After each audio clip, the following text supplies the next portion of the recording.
શું તમને પણ ઘૂંટણનો દુખાવો છે? શું તમને પણ આ જ ઘૂંટણનો દુખાવો રોજના કામોમાં અડચણ આપે છે? તો આ એક્સરસાઇઝ તમારે દિવસમાં 2 થી 3 વાર કરવી. દરેક વખત 10 થી 15 રેપિટેશન્સ કરવા. આ એક્સરસાઇઝ રોજે કરવાથી ઘૂંટણનો ઘસારો અટકે છે અને ઘૂંટણના દુખાવામાં રાહત મળે છે. એક્સરસાઇઝ નંબર 3, ઘૂંટણથી પગ સીધો કરવો. આ કસરત માટે દર્દીએ સીધા સૂવાનું રહેશે. હવે કોઈ પણ એવી જાડી વસ્તુ કે જે ઘૂંટણને આટલો વાળી રાખે એવી લેવી અને ઘૂંટણની નીચે મૂકી દેવી. હવે દર્દીને કહેવાનું કે ઘૂંટણથી પગને ઉપર કરો. ઘૂંટણથી આમ સીધો ખેંચી પંજાને તમારી બાજુ ખેંચી અને રાખવો. 5 ઘંટા સુધી પકડી રાખો.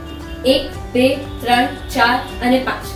હવે ધીમેથી પગ નીચે મૂકી દેવા. જો આ કસરતો કરતી વખતે દુખાવો થાય તો ડૉક્ટરની સલાહ લેવી જોઈએ. આવા જ મદદરૂપી વિડીયોઝ માટે ફોલો કરો વાયરોક હોસ્પિટલ.